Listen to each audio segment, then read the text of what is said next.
Welcome back to the kitchen. Last time, we destroyed a currency. Today, something more ambitious, bankrupting an entire country. Sri Lanka ran this recipe to perfection in 2022. Greece before it. Argentina, a cereal enthusiast. 5 steps. Aprons on. Step 1. Borrow in somebody else's currency. Nobody wants to lend in yours, so take the dollars. Economists call this the original sin, the magic. When your currency falls, your debt silently doubles, without you borrowing a cent more. A time bomb, denominated in someone else's money. Step 2. Spend it on things that earn nothing back. Here's the trap nobody mentions. Dollar debt must be repaid in dollars, which you can only get by exporting. So whatever you do, don't build export industries. Build subsidies. Build vanity airports with no flights. Cut taxes in the middle of a deficit. Sri Lanka did exactly that in 2019. Feels wonderful. Earns nothing.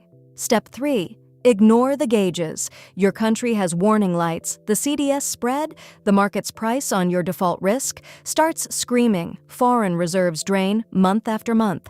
Rating agencies clear their throats, wave it all away as foreign conspiracy. Bonus move, when dollars run short, improvise. Sri Lanka banned chemical fertilizer to save on imports and crashed its own food harvest. Step 4. Keep rolling until the music stops. Countries rarely repay debt. They refinance it. Old loans repaid with new ones forever. The whole machine runs on lenders believing tomorrow will lend to you too. Then one day, the belief flickers. Nobody shows up at your bond auction, and the door just closes. Step 5. Deny until the fuel runs out.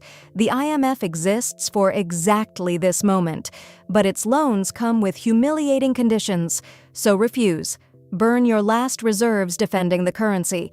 Reach 2 weeks of import cover, and then it's not a chart anymore. Petrol queues stretching kilometers, power cuts, medicine shortages.